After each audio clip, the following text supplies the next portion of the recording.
একটা জিনিস আমি বুঝে গিয়েছি, তোমরা অনেক পছন্দ করো যখন আমি ডাইনিং টেবিল সাজাই খাবার দিয়ে। তো আজকে হচ্ছে আম্মু, পাপার, আমার ভাইয়ের সবারই হচ্ছে জ্বর, ঠান্ডা।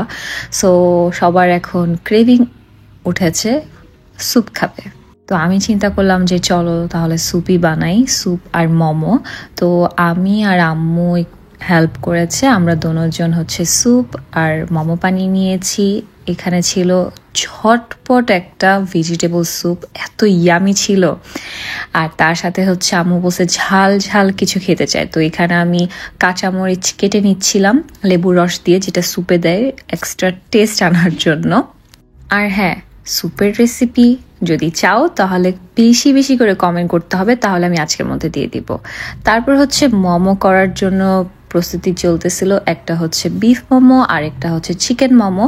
তো আমরা হচ্ছে কাঁচা মাংস দিয়ে মোমোটা করি। তো আম্মু এখানে কিমাটা রেডি করে নিয়েছে অনেক ভেজিটেবলস দিয়ে। তারপর হচ্ছে এই মোমোর শিটটা এখন সব জায়গায় অ্যাভেলেবল, আমি পাকিস্তানি শপ থেকে নিয়েছি, গিয়োজা শিট লিখা। এটা এখন হচ্ছে বাংলাদেশেও খুবই অ্যাভেলেবল।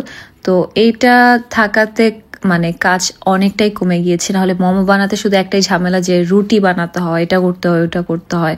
সো এরকম শিট যদি রেডি থাকে, পুর বানাতে তো আর কোনো ব্যাপারই না। তো আমি এত এক্সপার্ট না মোমো বানানোর জন্য, তারপরও ট্রাই করে নিয়েছি। তো আমরা স্টিম করিনি, আমি হচ্ছে ফ্রাই প্যানে দিয়ে দিয়েছি, এটাতে আরও ইজি হয় আর মোমোগুলো ক্রাঞ্চি হয়, ক্রিস্পি হয়, তাহলে খেতে আরও বেশি ভালো লাগে। এটার আলাদা একটা রিল আমি বানিয়ে দিব।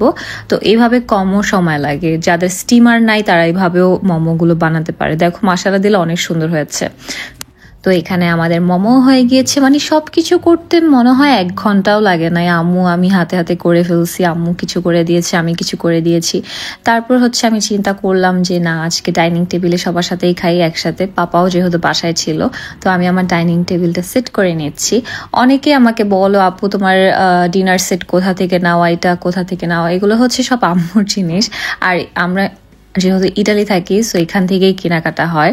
তো এখানে আমি একটু ক্যান্ডেল লাইট ডিনার করে নিচ্ছিলাম, যাতে ফ্যামিলি টাইম স্পেন্ড করা হয়।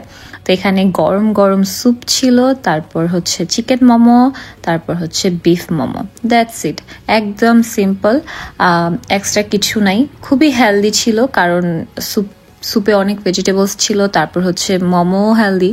সো ইয়া, ইচ্ছা করলে আমরা প্রত্যেক দিনই এরকম রান্না বান্না করে টেবিল সাজিয়ে আমি ভিডিও দিতে পারি, বাট যদি বেশি রান্না হয় আমাদের তো খেতেই হবে, আর কিছু করার নাই। তাই হচ্ছে আস্তে আস্তে আমি লাইক উইকলি এরকম টাইপের ভিডিও দিব, এর বেশি না।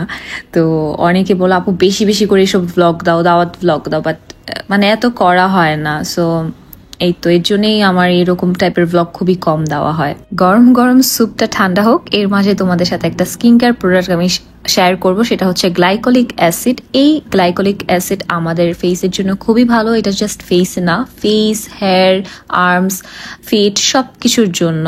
ব্ল্যাক হেডস, হোয়াইট হেডস, পোর্স মিনিমাইজ করে, হাইপার পিগমেন্টেশন ঠিক করে, অ্যাকনে, পিম্পলস, নেকের পিগমেন্টেশন, স্ট্রবেরি লেগস, রেজার বাম সবকিছু ঠিক করে। আর এই প্রোডাক্টটা পেয়ে যাবা গ্ল্যামার পার্কে।